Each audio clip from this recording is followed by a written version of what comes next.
This message comes from NPR sponsor Progressive, and it's Name Your Price tool. Say how much you want to pay for car insurance, and they'll show coverage options within your budget. Visit Progressive.com. Progressive Casualty Insurance Company and affiliates. Price and coverage match limited by state law.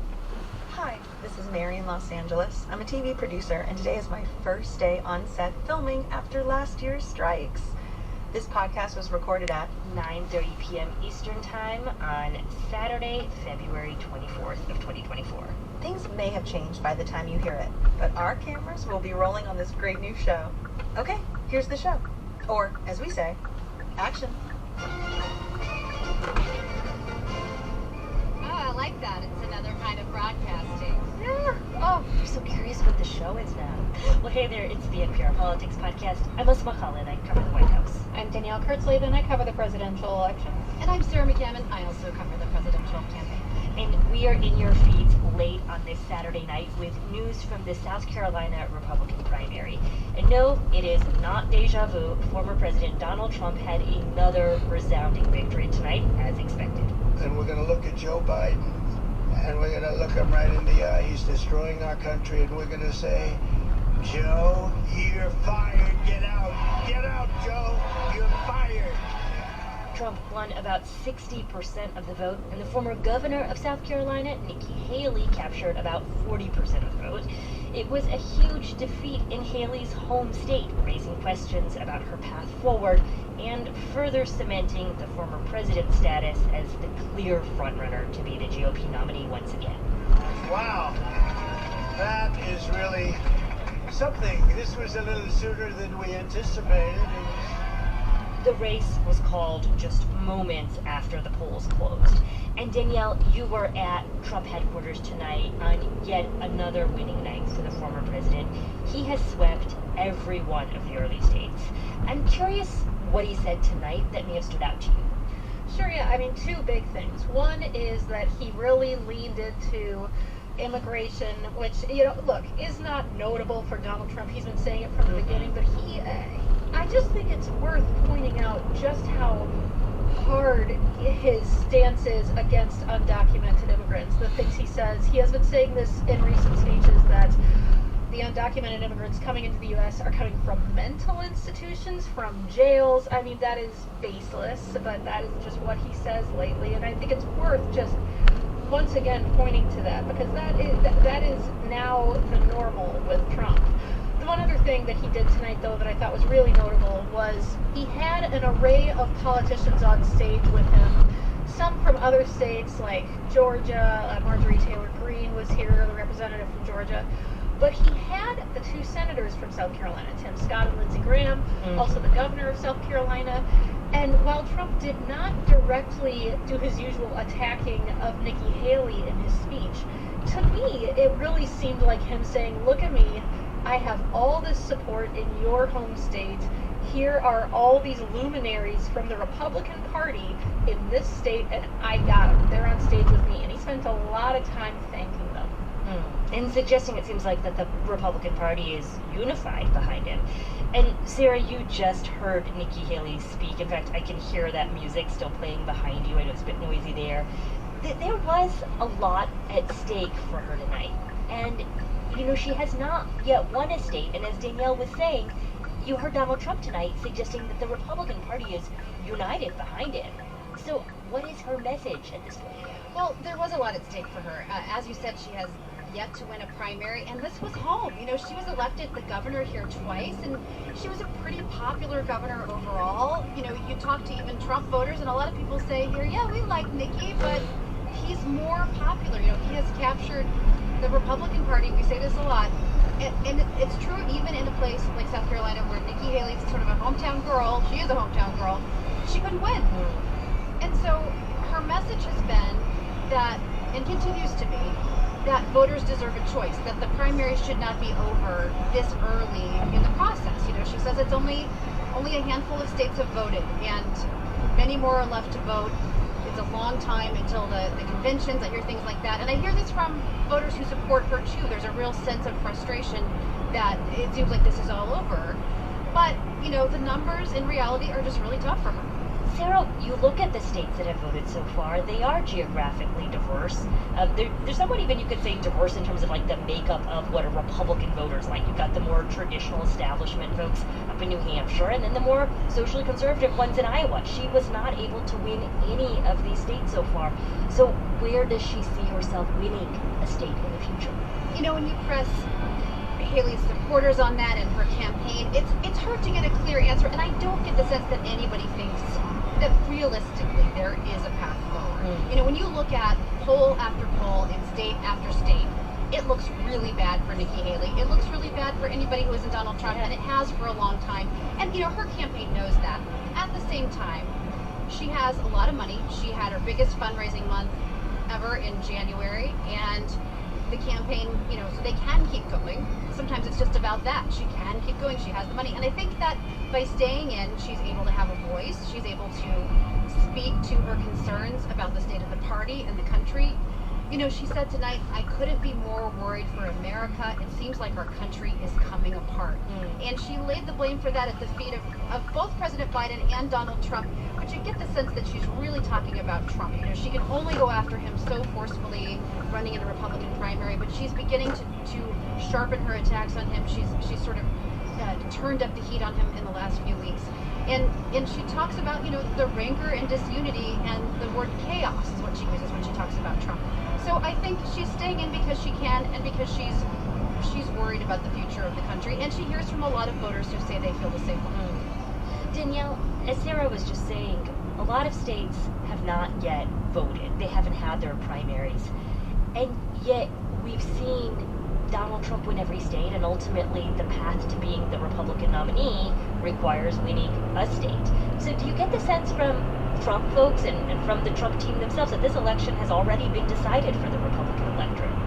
I mean, look, when you talk to Trump voters and the Trump team, I mean, they are not just ecstatic, but they are confident. They are flat out cocky. If you ask them, yeah, it's absolutely been decided for the Republican electorate. But that said, in any primary season where the incumbent is not on the ticket, there is going to be some disunity. There is going to be some disagreement. We always see it. And yeah, there are people who like Nikki Haley, not just like her, but love her. And I've been to her events, and it is not hard to find Haley voters who say, oh, I really don't like Trump. And even some who say, I could not vote for him in general. Now, how big is that crew of people? I mean, that's really the $64,000 question that we're going to be watching come November, should Trump be the nominee, which, of course, looks incredibly likely. Danielle, you just mentioned the idea of incumbency a moment ago, and what strikes me that is so unusual about this election season is that you have, in effect, two incumbents that are running. Both Joe Biden and Donald Trump were men who have been in this White House. They have track records that voters can look at, and that is extremely unusual.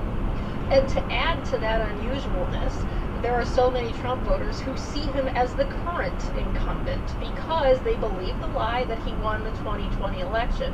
And so that makes that whole question of, is he the Republican incumbent, quote unquote, even not only more complicated, but just fraught. All right, let's take a quick break, and we'll be back in a moment. This message comes from NPR sponsor BetterHelp. No relationship is easy all the time. In fact, the best friendships, partnerships, and family connections come from putting in the time and effort to make them great. Give your relationships some love with BetterHelp's convenient, affordable online therapy. Visit BetterHelp.com/NPR today to get 10% off your first month. That's BetterHelp, HELP.com/NPR. Support for NPR and the following message come from Washington Wise. Decisions made in Washington can affect your portfolio every day. Washington Wise is an original podcast for investors from Charles Schwab that unpacks the stories making news in Washington. Listen at schwab.com/WashingtonWise. This message comes from NPR sponsor Max. Academy Award winner Kate Winslet stars in the new HBO original limited series, The Regime. Within the walls of her palace, the Chancellor, played by Winslet, becomes increasingly paranoid and delusional. When an outsider joins her staff, the Chancellor is swept up in his unorthodox worldview. Together, they will prove their nation's worth on the world stage or end up in international disaster. From executive producers of Succession, HBO's The Regime premieres this Sunday on Max. And we're back. And I want to shift the conversation to the general election season, because the Biden campaign is already operating as if we are in that moment, as if we are not really in the primaries right now. He is spending a lot of time in key states like Michigan and Pennsylvania, key battleground swing states that are going to matter in November. Danielle, I mean, do you get the sense that the Trump campaign is trying to shift into general election mode themselves? Oh yeah, and I would argue that Trump has been essentially in general election mode for a while now. I mean, yes, he has a lot of attacks on, Nikki Haley right now, or Ron DeSantis back in Iowa, and those, of course, get a lot of attention, and he makes those quite loudly and pointedly. But Trump has, for months, spent good chunks of his rally speeches aiming at Joe Biden. I mean, he has been, and so in that sense, yeah, it has been kind of a general election pitch. Just Trump assuming that he's going to be the guy who's going to take on Joe Biden.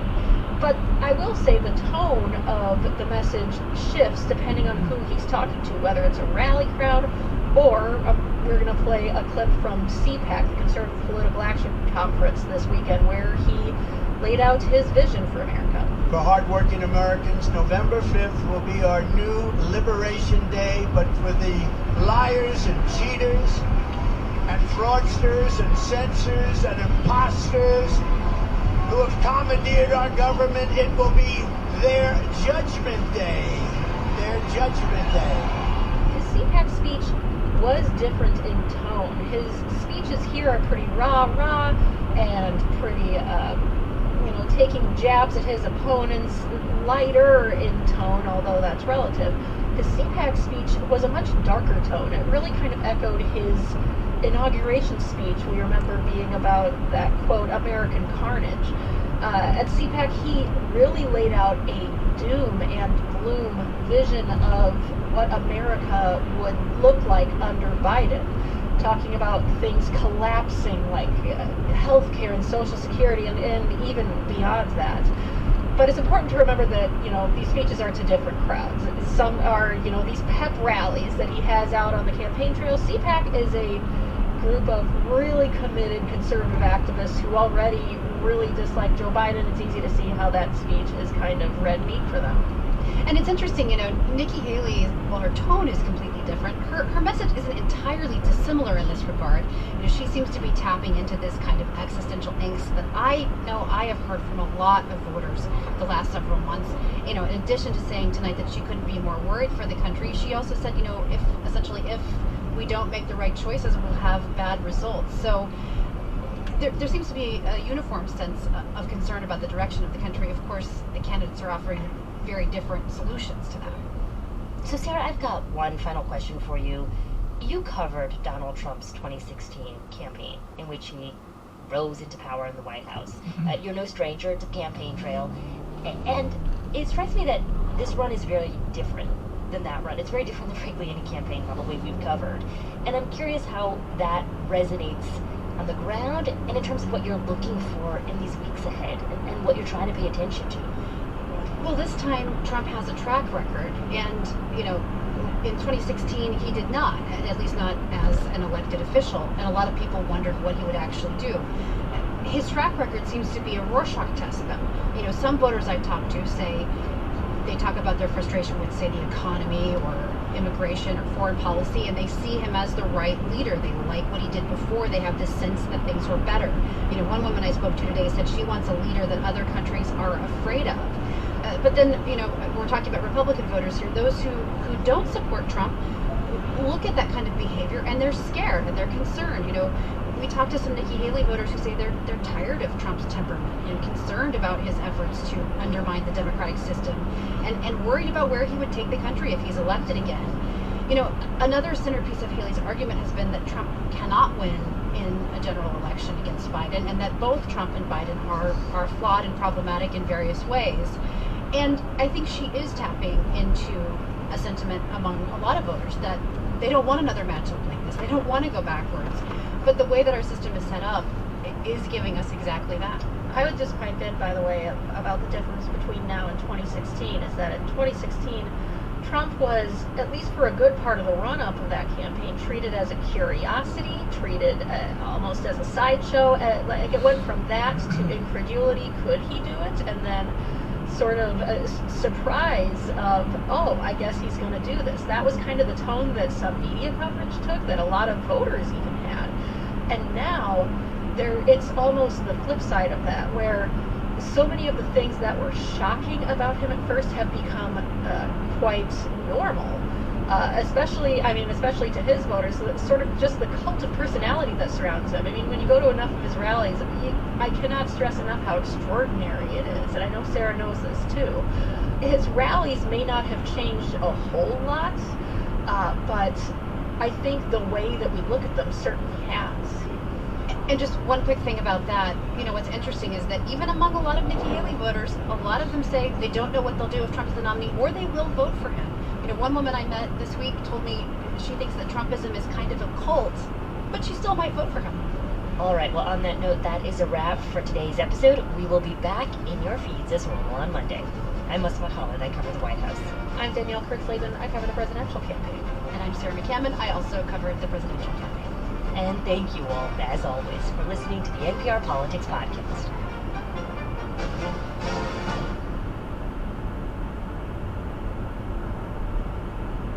Support for NPR and the following message come from The Economist. Their award-winning podcasts make sense of what matters. Tune into the world with an Economist Podcast Plus subscription. Search Economist Podcasts Plus, and for a limited time, get 50% off your first year.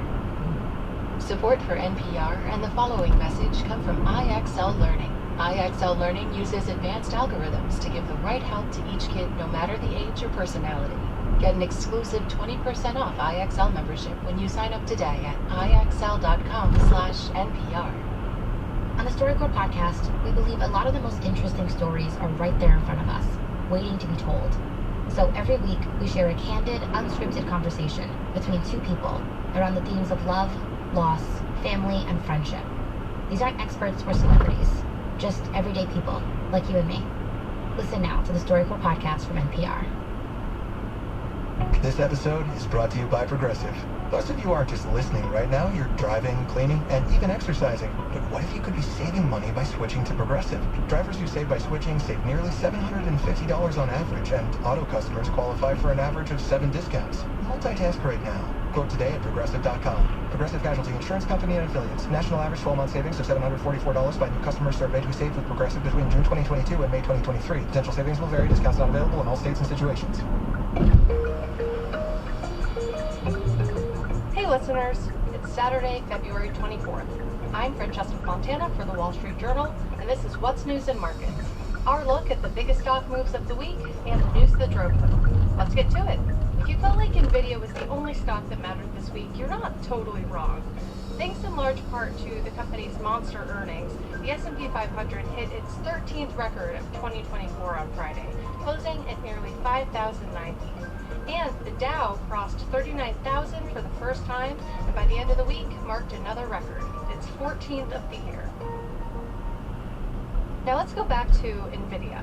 All eyes are on its quarterly results this week, since the chipmaker is really the bellwether of the AI boom. And to say that those results were great is a total understatement. Nvidia's quarterly profit surged more than 8-fold from a year earlier, and its sales more than tripled. For those of us who aren't too tech savvy, the cliff notes of why Nvidia matters so much is this. Everyone's hungry for AI. Businesses are spending massive amounts to build their own AI systems, and Nvidia makes the chips that power those systems. And businesses want to get their hands on these chips as fast as possible. This is great for Nvidia and other chip makers because demand is straight up exploding. So much, in fact, that it's exceeding Nvidia's manufacturing capacity, leading to long-lasting shortages and production bottlenecks and other issues. But that's less of a concern for investors, clearly, because Nvidia's stock has been red hot. Shares jumped 16% on the news Thursday, and that jump boosted Nvidia's market valuation by $277 billion, the biggest one-day increase ever for a U.S. company. Not to mention, on Friday, its market value hit a whopping $2 trillion before dipping back below that mark. The ripple effects spread far and wide, and they lifted the stocks of other chip makers, tech firms, and the broader market. And let's not forget that NVIDIA is in what's known as the Magnificent Seven. So the jump in market value also gave that group of tech titans, Microsoft, Meta, Alphabet, Tesla, Apple, and Amazon, another big boost. One stock that lost some of its electric charge, on the other hand, was Rivian Automotive. Rivian's a high-profile startup in the electric vehicle, or EV, space, and its quarterly results were not the total blockbuster showstopper that NVIDIA's were. In fact, they came in weaker than Wall Street was expecting. Rivian predicts that its output is going to be flat this year, and it's laying off about 10% of its workers. Sales growth of electric cars has been slowing down after a big frenzy a few years ago. So it begs the question, what's the hang-up for buyers? It's money, really. Higher interest rates are making monthly car payments more expensive, the cost of living has gone up, and a lot of people are less willing to splurge on the high price of an electric car.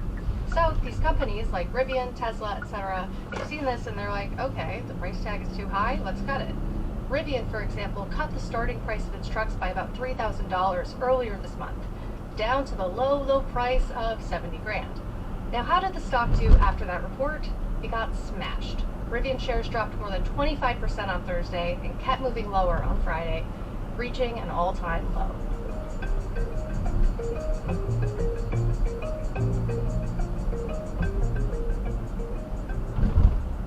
This last one is for all of the space nerds out there, and who among us is not at least a little bit stoked that America is going back to the moon? It's pretty cool.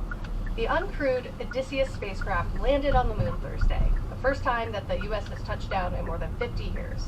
Historically, NASA has handled these moon missions in-house, but Odysseus was the first spacecraft that was built by a private space exploration company.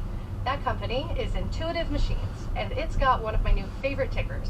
It's LUNR, aka Lunar.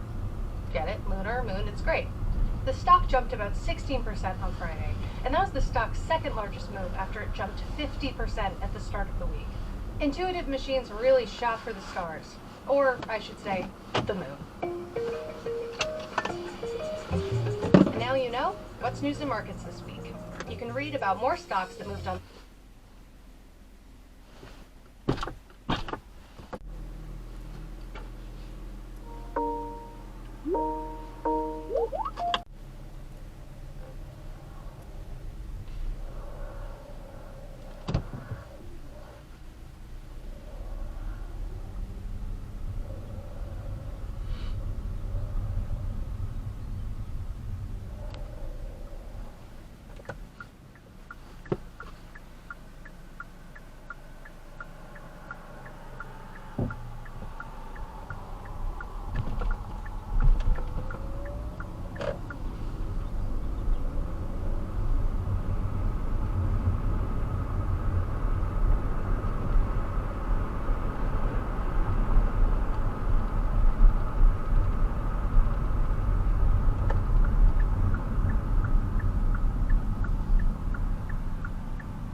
Morning, my name is Tina. Will you be using a mobile app today? Yes, it's DL84. DL84 for Russell. Yep, All right, Russell, go ahead, pull to the first window, hon. Thank you. thanks.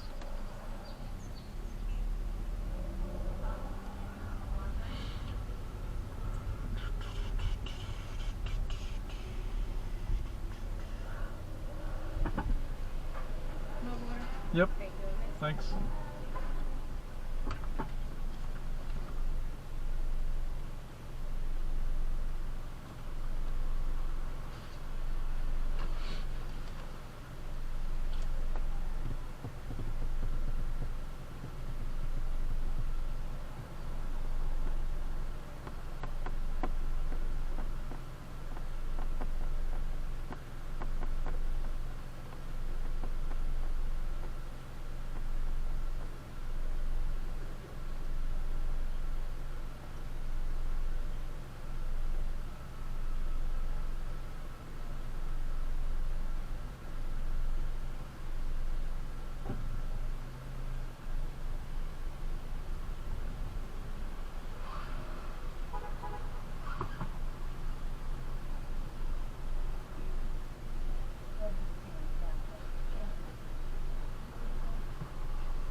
Hello.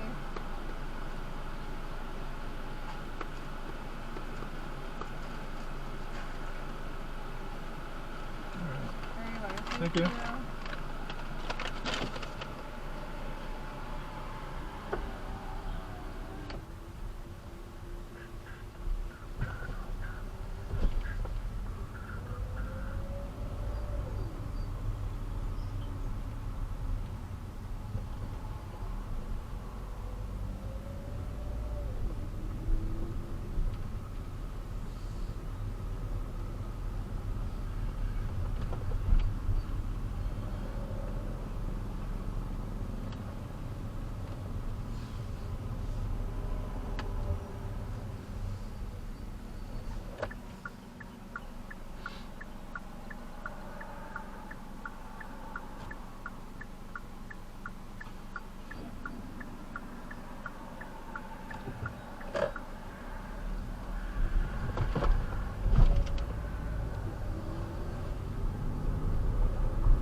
retreat has dismantled hospital after hospital.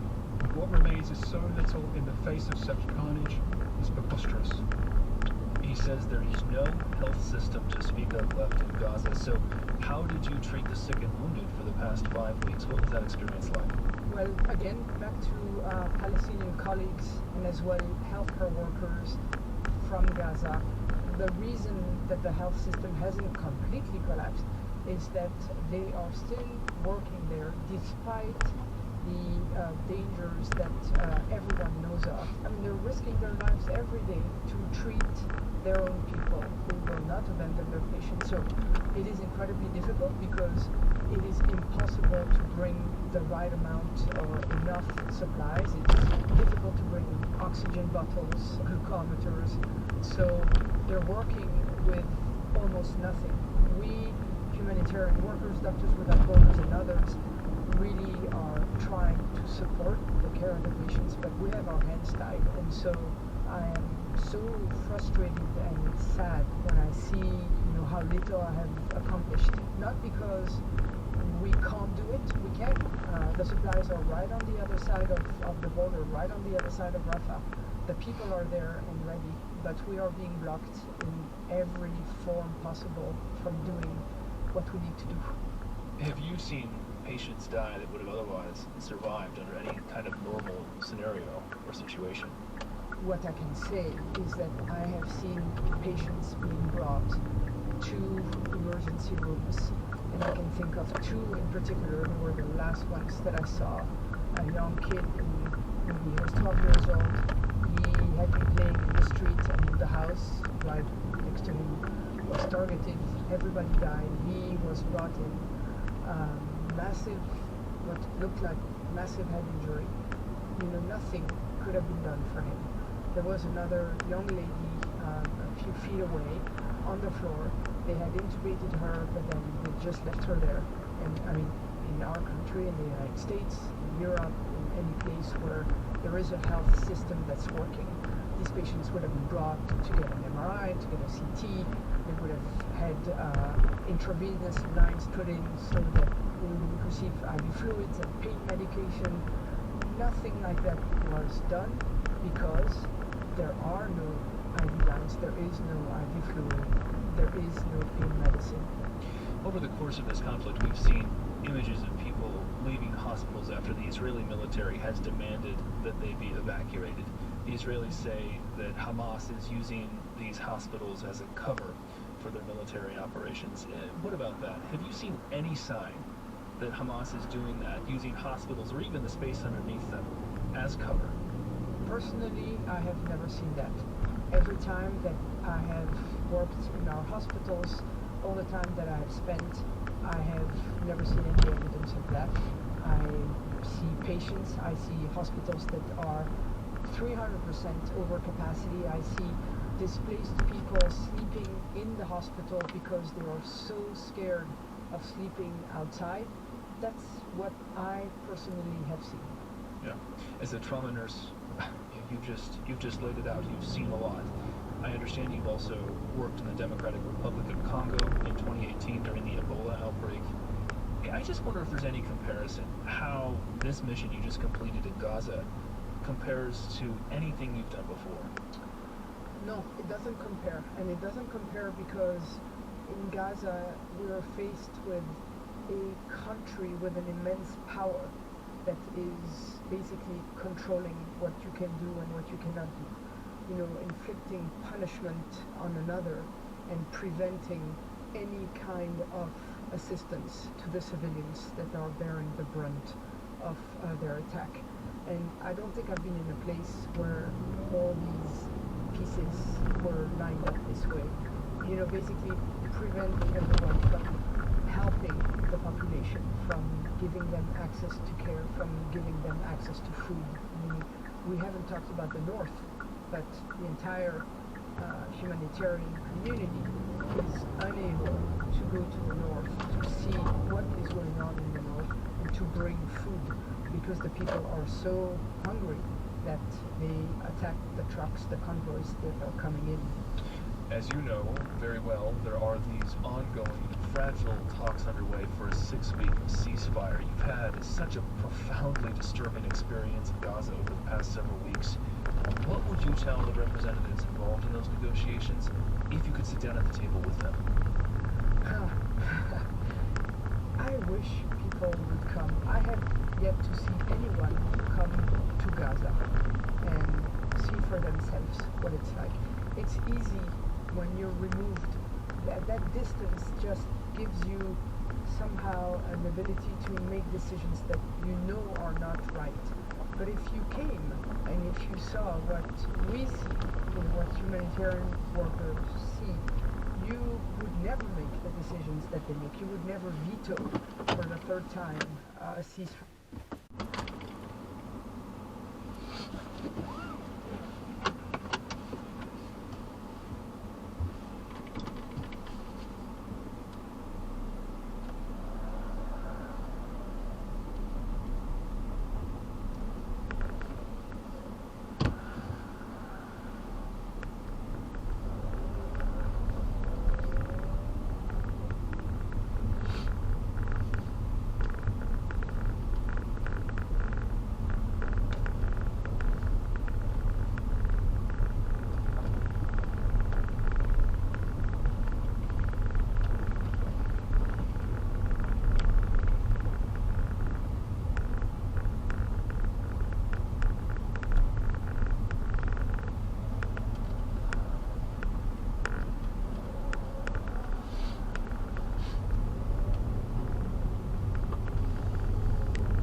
Michigan's Republican delegates will be awarded.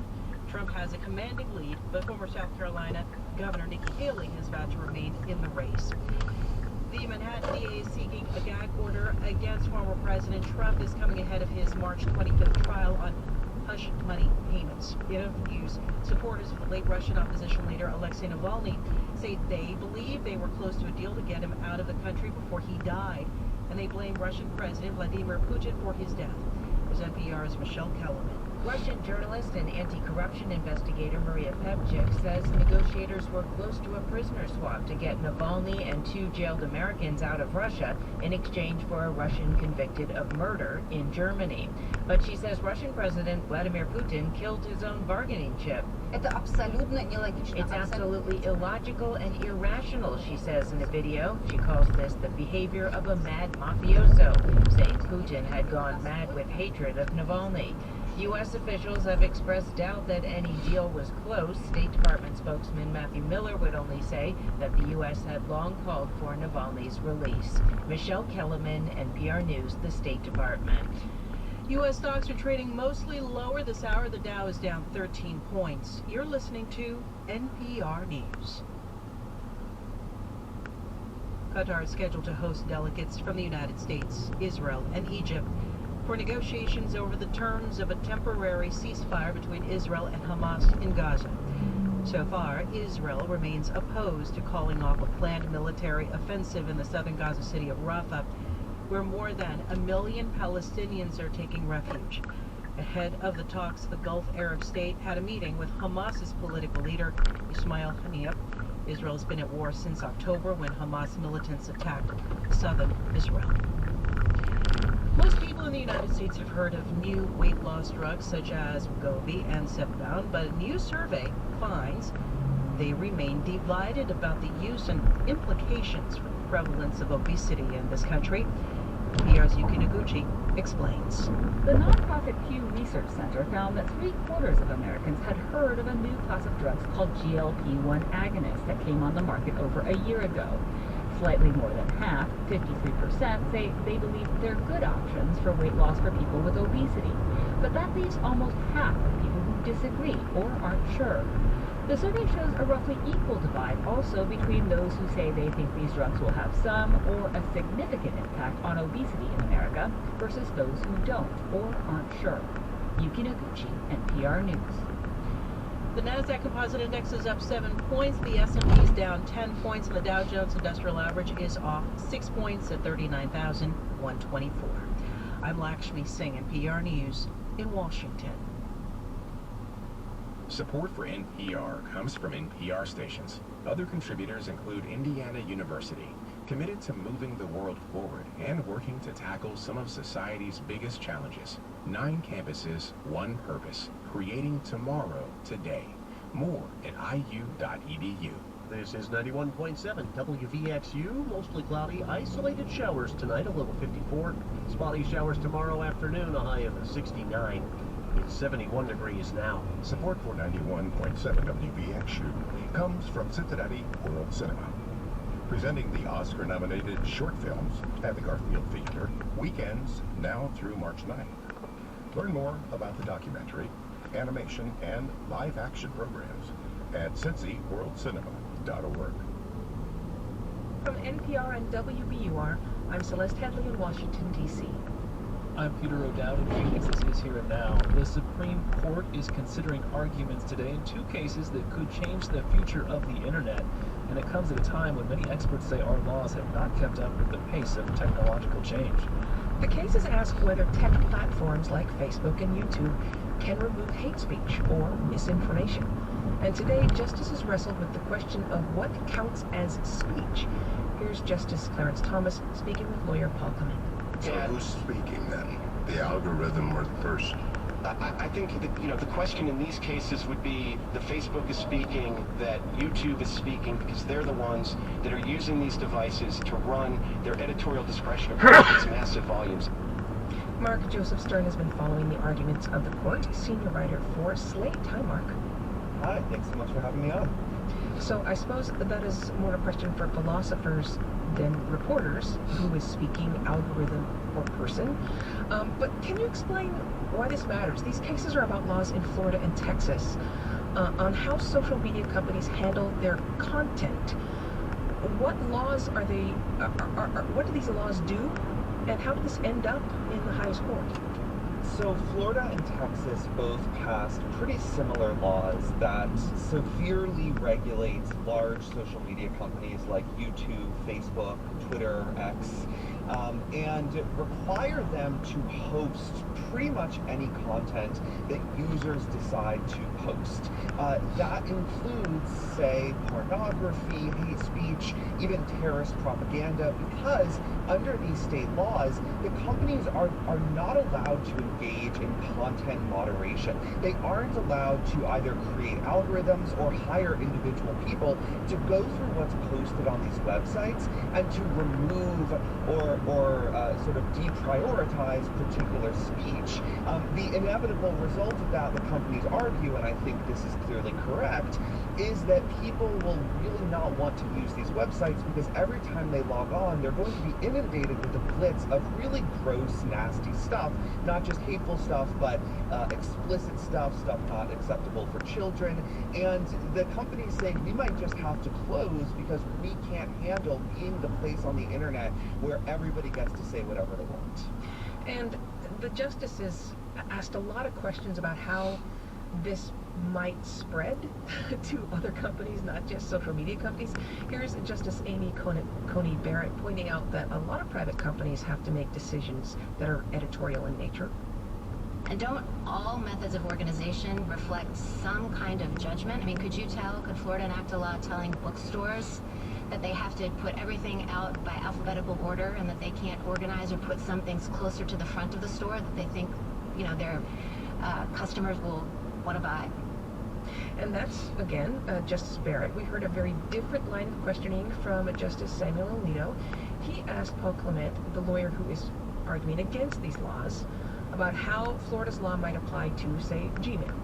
Does Gmail have a First Amendment right to delete, let's say, Tucker Carlson's or Rachel Maddow's Gmail accounts if they don't agree with her or his or her viewpoints? They might be able to do that, Your Honor. I mean, that's obviously not something that has been the square focus of this litigation. So, understanding that it's dangerous to try and read tea leaves according to arguments, but what did you hear from the justices?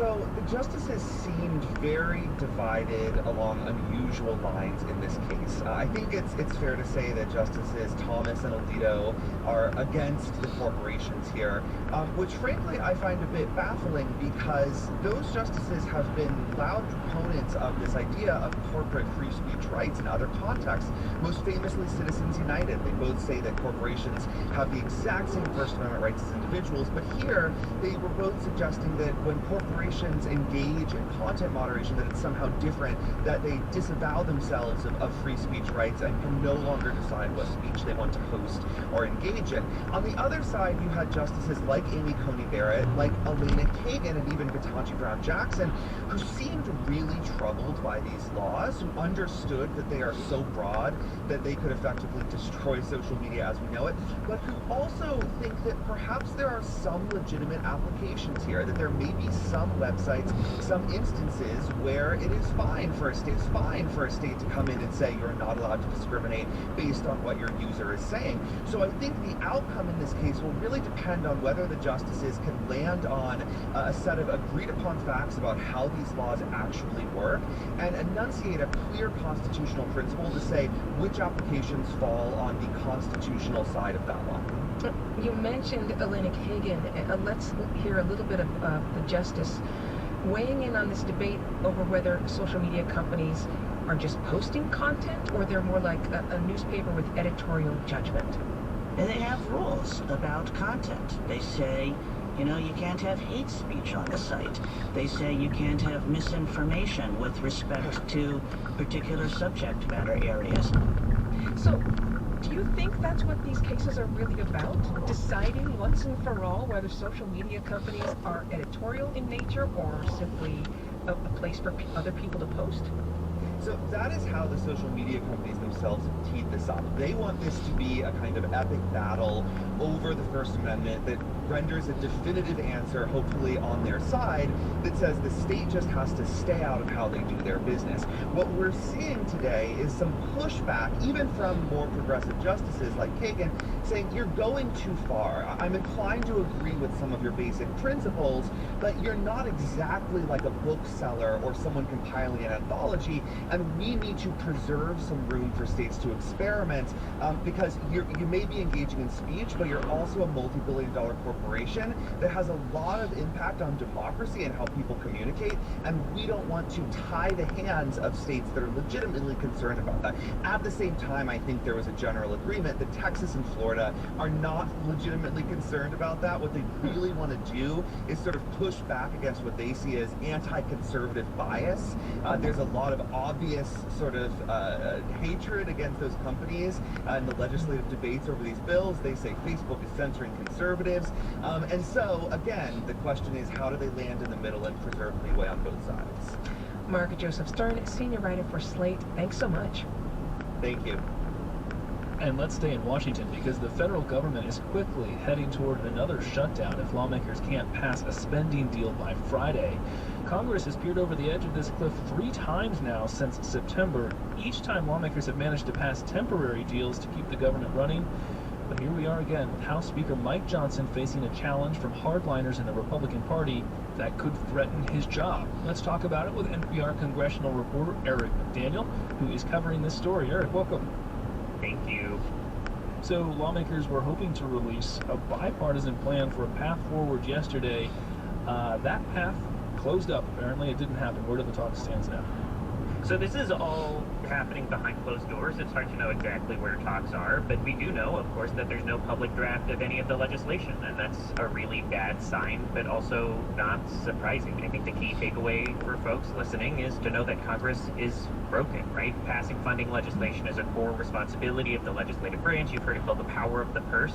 We're sitting here in the richest country in the world, and instead of figuring out how the U.S. can best use the money it collects from its citizens and taxpayers, Congress has continually relied on decisions made in a previous Congress, all the way back in 2022, just to keep the lights on. That's these continuing resolutions. But the world is different now than it was then. Inflation has limited how far all those dollars go, and the lack of a plan prevents every single part of the government, from the Department of Housing and Urban Development to the Department of Education, from doing long-term planning with the key context of, you know, how much money they're going to have to devote to their programs.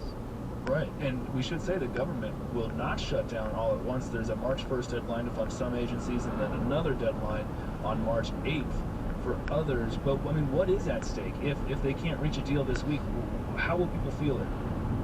I mean, I can give you sort of a short-term and a long-term answer to this. You know, right now it's true that House Republicans have a very narrow majority. It means in order to pass anything with just Republican votes, which is typical when you've got the power, they have to keep everyone in a divided party on the same page. But I think it's sort of half the story of this problem, right? The fuller answer here is about systems. House Republicans changed the rules back last January, so in practice it only takes 3 or 4 of them out of more than 200 to fire Speaker Mike Johnson, but working with Democrats to keep the government open will upset more than those 3 or 4 people, because there's this faction of the Republican Party that sees anything less than their conservative priorities as a failure, who see bipartisan legislating as a failure. And how this impacts people, I mean, how won't it impact people, right? Core functions of the government, the underpinnings of our society, will ground to a halt. People who need help with literally anything to do with the federal government, from passports to Social Security, may well be SOL. And then there's the reputational consequences. Does it signal a trustworthy and capable partner or place to do business if occasionally, for no real reason, the government of the richest country in the world just ceases to operate for a little while? I don't think so. You mentioned the bind that House Speaker Mike Johnson is in. I mean, at this point, I know it's impossible to predict, but I mean, at this point, has he said anything about being open to a short-term extension?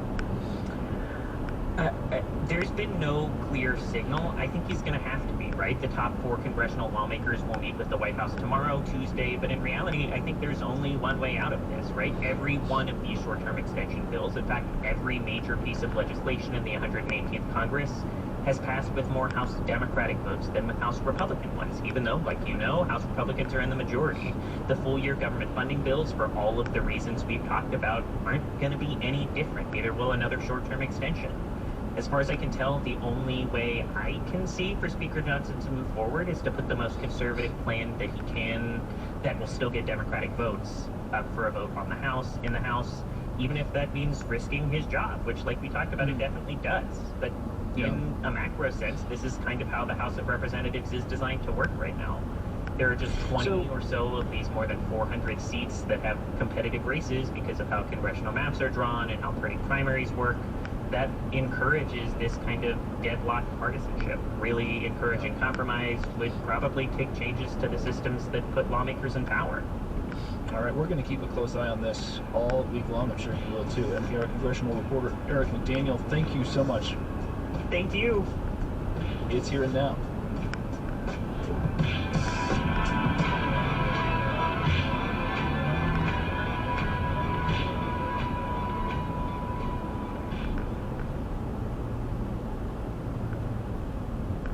After 8 years under a far-right party that weakened its democracy, Poland now has a new government that is trying to rebuild that democracy. The damage the previous government inflicted on our legal system is a catastrophe. This is not a task that'll take months or a year. It's going to take an entire term of office to undo. Hear that story on All Things Considered from NPR News. Starting at 4 o'clock this afternoon on 91.7 WVXU. Before then, miracle drugs, the solution to an intractable, enormous problem. This is what a lot of the conversation around weight loss drugs like Ozempic sounds like, but what if you don't see yourself as a problem to be fixed? Fat phobia in the age of Ozempic coming up at 3:33 this afternoon during Today Explained on 91.7 WVXU. Support comes from United Way of Greater Cincinnati, who, through partnerships with workplaces that care and the generosity of their employees, is ensuring more children are kindergarten ready, more neighbors are financially stable, and more families are secure in their homes. To learn more about United Way's vision of a thriving Greater Cincinnati, visit uwgc.org. Support comes from the Cincinnati Pops, presenting the Doo-Wop Project, March 15th through 17th at Music Hall. Conductor John Morris Russell and the Pops perform the classic sounds of Frankie Valli, the Drifters, the Crests, and more, plus doo-wopified versions of modern tunes too. Tickets at cincinnatipops.org. Season sponsor PNC. Funding for Here and Now comes from WBUR Boston and your NPR station, and from Made in Cookware, partnering with chefs like Tom Colicchio to bring professional-grade cookware to restaurants and home kitchens. Their cookware can be found at madeincookware.com. It's here and now. It's been more than 2 years since Russia invaded Ukraine. The port city of Mariupol, now in ruins, remains under Russian occupation, and we get very little information about what's happening there that's not filtered through Russian state media. In 2022, images of the siege of Mariupol shocked viewers around the world, and they remain some of the most compelling evidence of atrocities committed by the Russian military. Those images only exist because of a team of Associated Press journalists who stayed after other reporters left. The documentary 20 Days in Mariupol shows in vivid and often disturbing detail how those journalists risked their lives to bear witness to the siege. The film won the BAFTA Award for Best Documentary earlier this month. It's also a favorite to take Best Doc at the Oscars next week. I spoke to the film's director in July. Mstislav Chernov, welcome to Here and Now. Hi, thank you. This documentary is gripping. In the very first moments of this film, there's this moment when I'm watching a Russian tank coming down the road right next to a hospital where you are hiding, and then you see the turret begin to slowly turn until it looks like it's aimed at the window where you're standing. I mean, my heart, and I can't imagine. Yes, it was very difficult. We actually eventually ran away from that window, but after filming how these tanks are shooting in the residential buildings, there's always a struggle between trying to survive and trying to film. But then it must have been hard not to run away from Mariupol. Why did you stay? It was, I think, partially because the decision to stay came before even the siege started. To go, we already knew that eventually, just because of the geographic placement for a symbolic meaning and a tactical meaning for Russia, it's going to be surrounded. That's when the decision was made, and we just had to manage questions of how can we survive, how can we make sure that the footage gets out, that we get out. So that's all the technical stuff. But the decision to stay was made even before the siege started. Your team won a Pulitzer Prize for public service, and then the Pulitzer Committee quite rightly cited your courageous reporting. You are from Kharkiv. Other members of the team that was with you are also from eastern Ukraine. And as you say that your decision was made before the filming started, I assume that part of that decision was personally motivated. Is that right? There is a sense of responsibility and a duty, because this moment in Mariupol, it's all a crucial moment for Ukrainian history, and every Ukrainian understands that. So a part of that is just my job, but also is my duty as a Ukrainian to do this. That motivates, and that gives me energy to keep filming. I went to Kharkiv, to my hometown, after we left Mariupol, and it was also terrible. After the shelling, bodies were lying just in front of the house where I lived for years as I was a student. It can't be more personal than that. And that alone motivates you to just to do what you do. You were there in the immediate aftermath of Russia's bombing of a maternity hospital. I wanted to play a clip of the documentary there. A police officer named Vladimir asks you if he can make a statement on film in English. Let's take a listen to it. Russian troops commit war crimes. Our family, our women, our children need help. Our people needs help from international society. Please help Mariupol.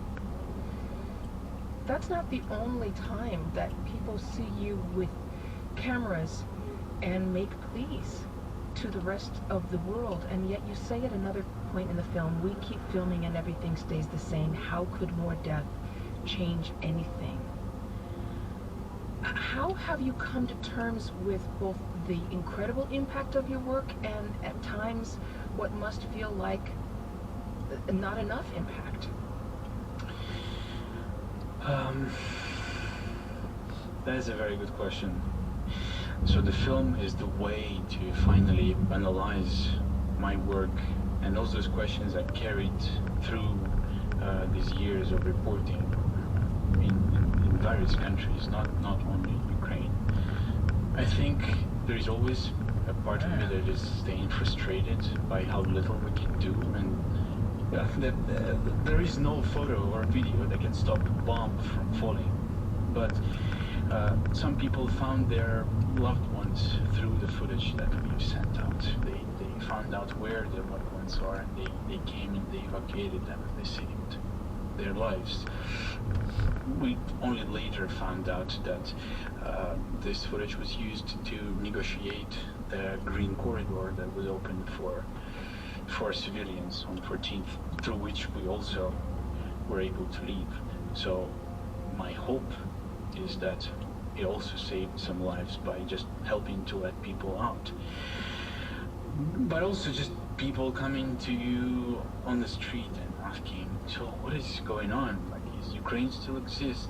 How things are in Kiev and Kharkiv? So people in Mariupol specifically, because it was such a phenomenal, unusual siege when there was no information coming in and out, people really needed press to tell them what's going on.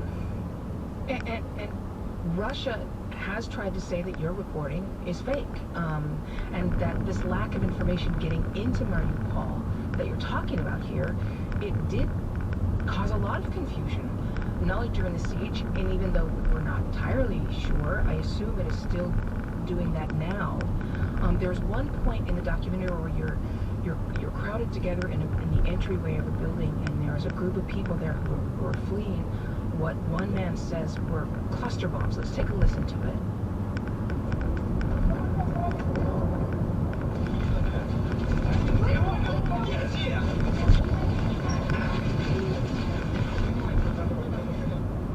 So there's a man in the crowd who says it was the Ukrainian army that did the bombing.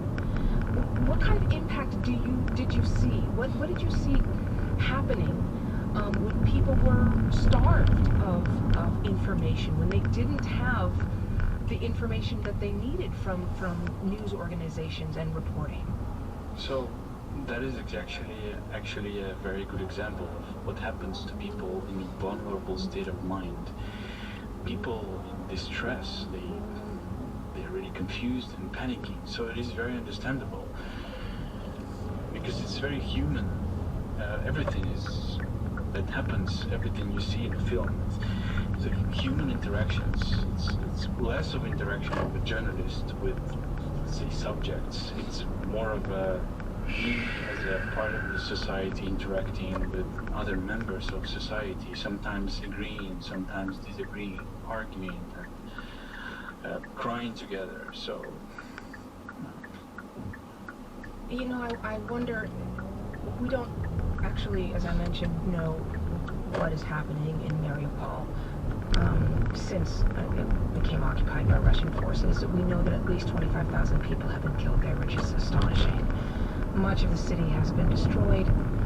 When I watched this film and saw just how much of the city was devastated during that siege, it's so difficult to imagine what the future might be for Mariupol.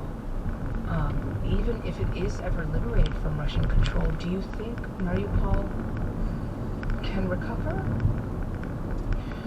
I remember when I first left Ukraine. After a while, I went to one of the media conferences.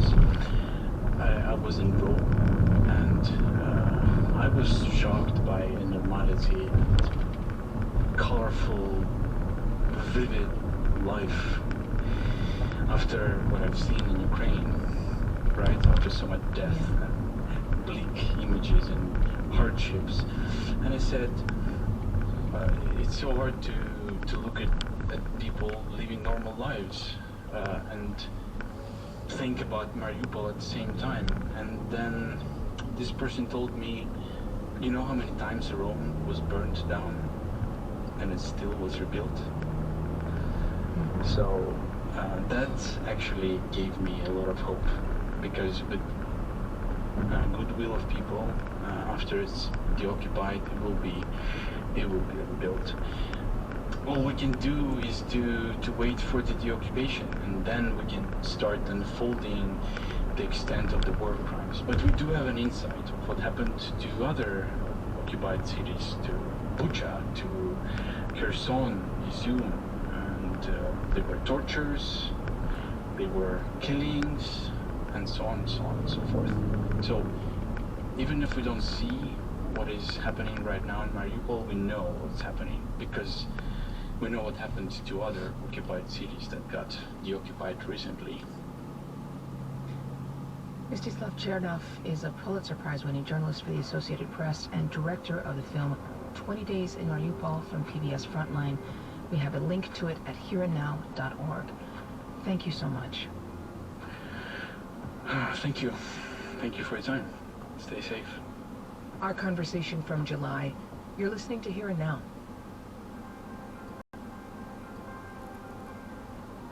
Connecting you to a world of ideas. 91.7 WVXU and 88.5 WMUB. There's a broken down vehicle on the ramp from northbound 7175 to Turfway. There's one southbound 7175 approaching Kyles Lane. Also in Boone County, Burlington Pike still closed between Kentucky 20 and Idlewild Road. That's because of an earlier wreck. Southbound 275 at State Route 28, Milford exit, there's a wreck blocking the right lane there. Support comes from the First United Methodist Church in Middletown, Ohio, presenting the First Friday concert series from noon to 1 p.m. You can experience Chad the Crooner Brown, whose voice embraces the melodies of Sinatra and bygone times. March 1st. Details at myfumc.net. Middletown Community Foundation, the Barnett's Fund, and the Knoll Foundation sponsors. Support comes from the YMCA, whose Music Resource Center in Walnut Hills is teaching music production to students grades 7 through 12. The Y serves over 2,500 students in a variety of after-school programs. To learn more about impactful youth programs in your community, visit myy.org. That's myy.org. Support comes from the Cora Bike and Trail Expo at Mad Tree Brewing. Cora welcomes you to celebrate the outdoor recreation opportunities of our region at Mad Tree Brewing while exploring nearly 70 diverse cycling, hiking, outdoor equipment, and adventure destination exhibitors. Cora Bike and Trail Expo at Mad Tree Brewing in Oakley, March 2nd. Learn more at bikeandtrailexpo.com. On Friday's show, we talked about the economic potential of the drugs Ozempic and Wegovy. The biggest problem right now for Novo Nordisk is producing enough. They cannot meet demand. Some of you told us to calm down. I really appreciated the listener who wrote to me saying, Ozempic can cut a percentage of body weight, but it's not the end of obesity. Current chef. Many people who've lost weight on these drugs are thrilled. I'm 5'7", I'm 28. As of today, I am 198.8 pounds. I couldn't be happier. I'll go like 7 hours and I wouldn't even think about food, and it's magical. But there isn't a single responsible medical professional claiming this is an end to overweight and obesity. And what's more, this is supposed to be the age of body positivity, fat acceptance, loving the skin you're in. Haven't we moved on? Coming up on Today Explained, we really have not, but maybe we could. Support comes from Miami University, consistently ranked among the top national public universities. U.S. News and World Report ranks Miami number 3 in the nation for its excellence in undergraduate teaching. You can learn more online at miamioh.edu. That's miamioh.edu.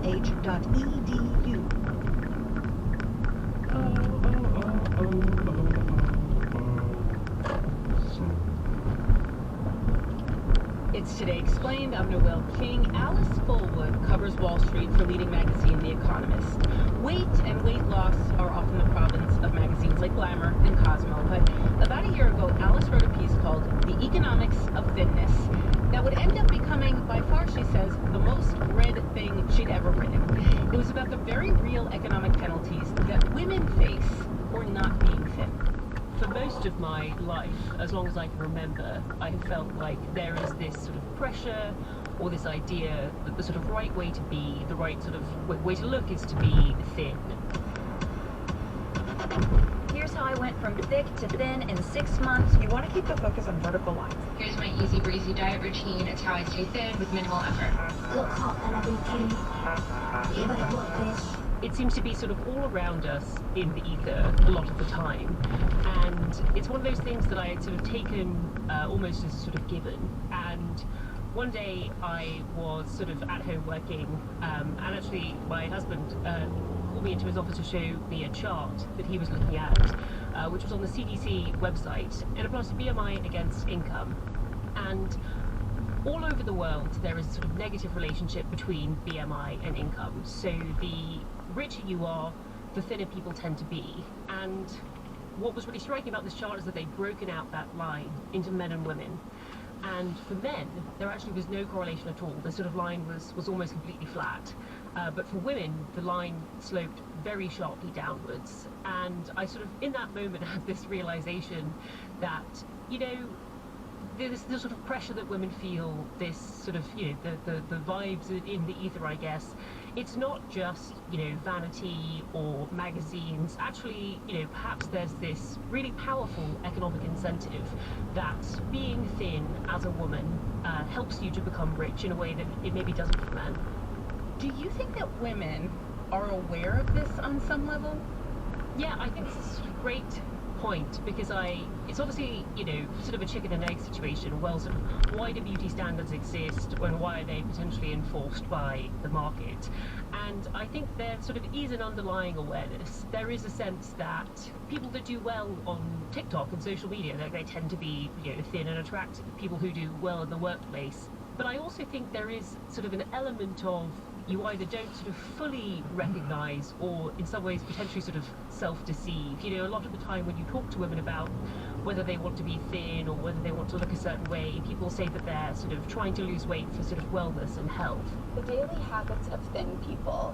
If you are solely focused on thinness, losing weight and being skinny, you're not going to be successful in the long term. As I always say, when you focus on health, you lose weight as a side effect, but when you focus on weight loss, you lose health as a side effect. I was thinking about how my friends and I, when we're talking about like expensive Pilates classes, we'll refer to it as like it's an investment in me. And it's not like we're following that down the rabbit hole and being like, and next year I'm going to get paid more. But there is the language of economics when we're talking about like, it's expensive, it's $50, but I'm going to do it. It is interesting. I did start to think about it in that sort of, you know, okay, you're almost making like a capital investment in yourself that will pay dividends, and you don't really know sort of when or sort of what those might be.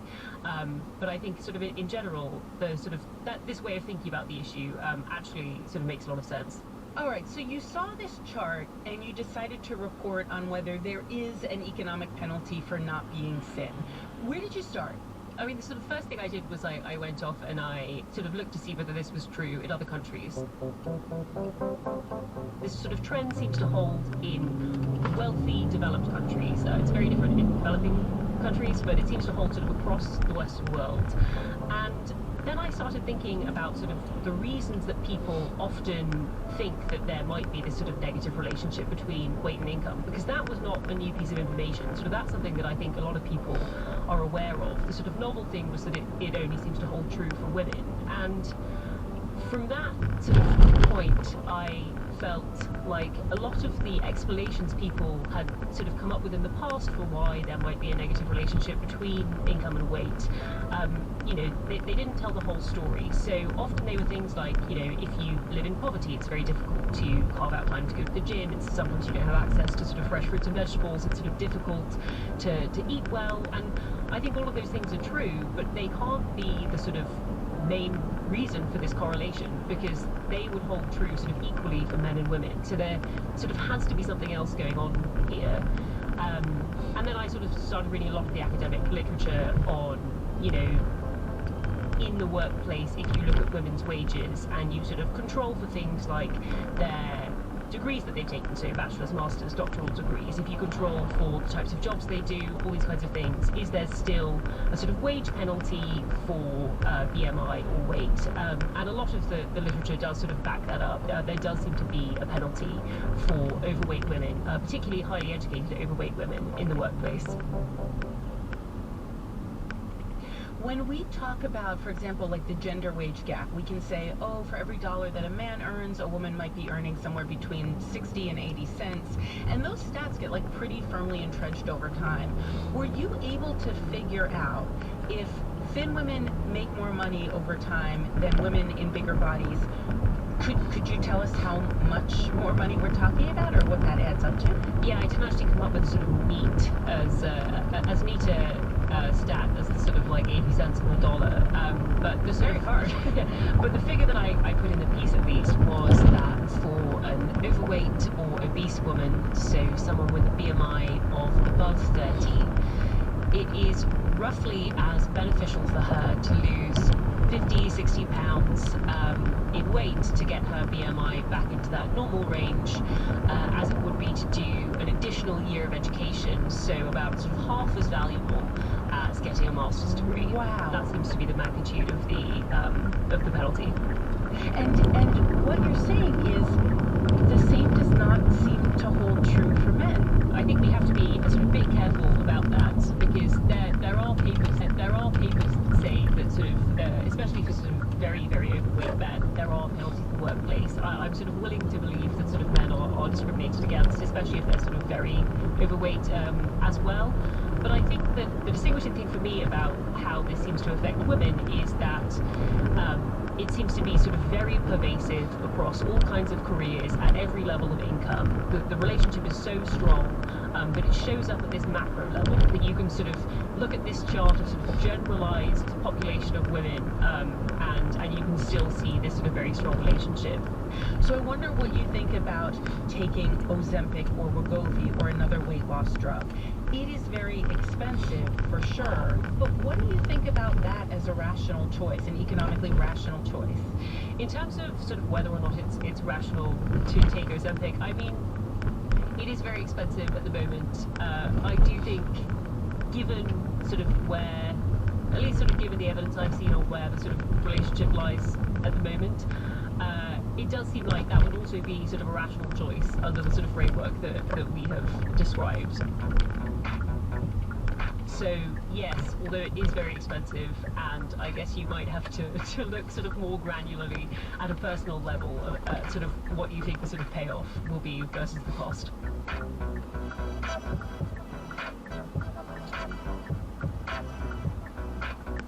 Alice Fullwood of leading magazine The Economist. Coming up, fat phobia and fat acceptance in the age of Ozempic.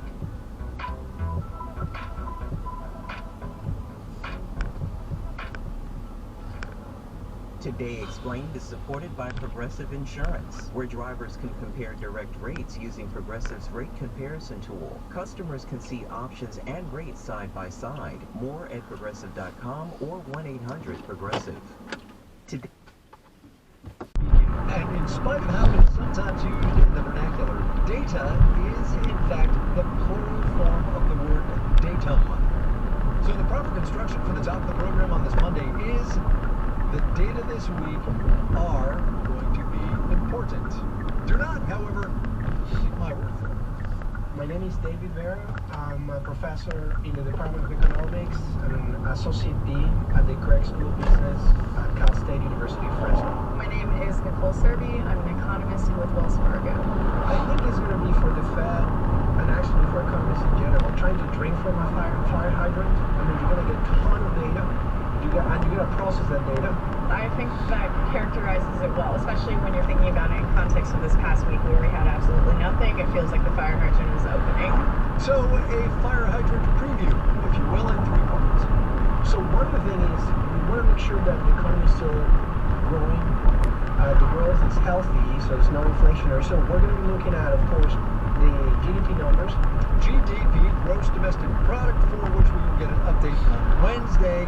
Our first reading last month, in case you don't recall, had this economy growing at an annual rate of 3.3%. Next, given the effect of Fed funds rate on the other rates in the economy, I actually will be looking at the real estate numbers, so the S&P Case-Shiller Home Price Index. We get new home sales, and then we also get construction spending. New home sales for January were in fact out today, up 1.5% from December, but that was less than expected.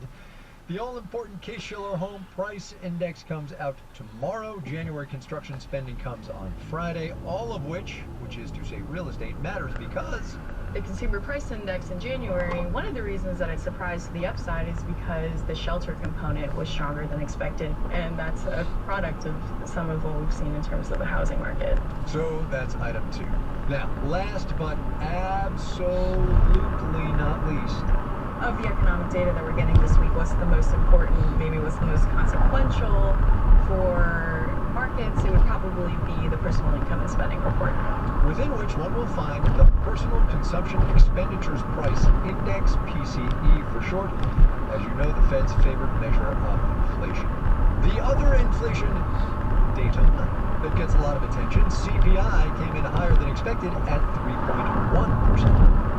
And so let's say the same happens for the PCE deflator, you might see some movement because that's a sign that perhaps the Fed is not getting closer to that 2% inflation goal if inflation does come in stronger than expected. Mark your calendars, that PCE number comes to us on Thursday. What movement there was on Wall Street today was to the downside. We will have the details when we do the numbers.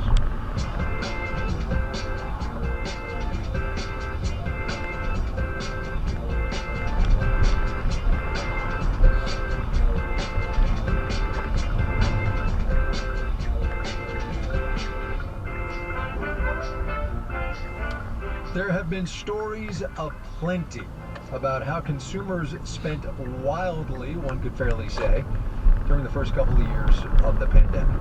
There were booms in exercise equipment, air fryers, outdoor heaters too. Now that life is mostly back to normal though, what of all that stuff? Marketplace's Kristen Schwab now on Buyer's Remorse.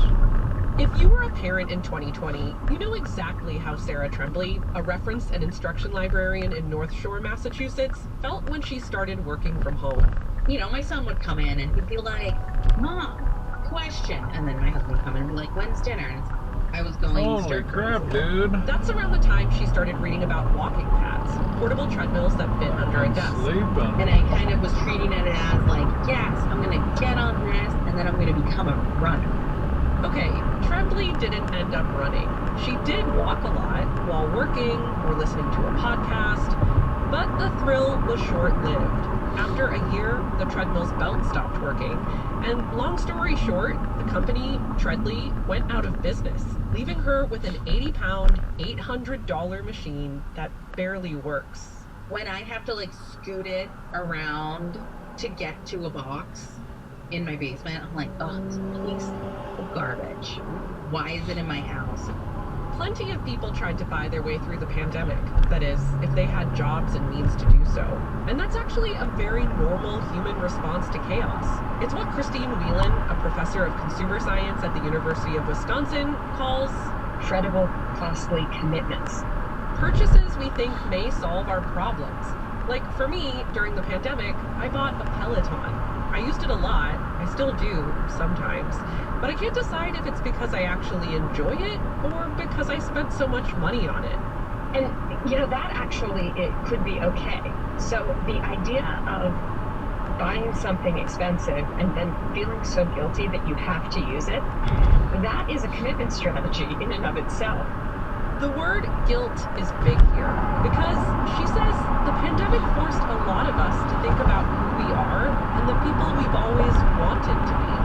Someone who runs marathons, bakes bread, plays the guitar. Well, those things just sort of fell by the wayside when we realized that, in fact, the reason why we hadn't done those previously is because we actually didn't want to do them ever. She says when those purchases go unused, they remind us of our failures. And the bigger, more expensive, and more life-changing the item, the more it weighs on us. I try not to regret things as a matter of principle. But we used to be so carefree. Michael Selick is not talking about his Peloton, though he got one of those too. He's talking about the home he and his wife, Christina Kendall, bought in Seattle during the pandemic. Like a lot of people, they were lured by low interest rates. And we thought, oh, well, what if we buy what's in our budget and then we renovate? Are either of you handy? No. I can use a drill, sort of, but I can build IKEA. yeah. We're very good at IKEA furniture. Yeah. You could probably sense where this is going. The house needed a lot of work. A corroding sewer line, flaking lead paint, the closet in the basement that Selig calls a forest of fungus. They had a contractor take a look. The quote was $900,000. Close to the original listing price of the house. And I told him, you could build a new house for that much. And he said, well, yeah, but we like your house. Well, then I have to ask, do you like your house? It's a very cute house. That big sigh is Kendall. She says they don't want to let go of their mortgage rate. It's 2.75%. So they'll begrudgingly tackle one project at a time. As for that Peloton they bought, it is in the moldy basement. It's collecting molds in... Yeah. My Peloton is in my bedroom, staring at me every time I open my eyes. I recently looked up its resale value. The going rate is about a quarter of what I paid. I'm Kristen Schwab for Marketplace.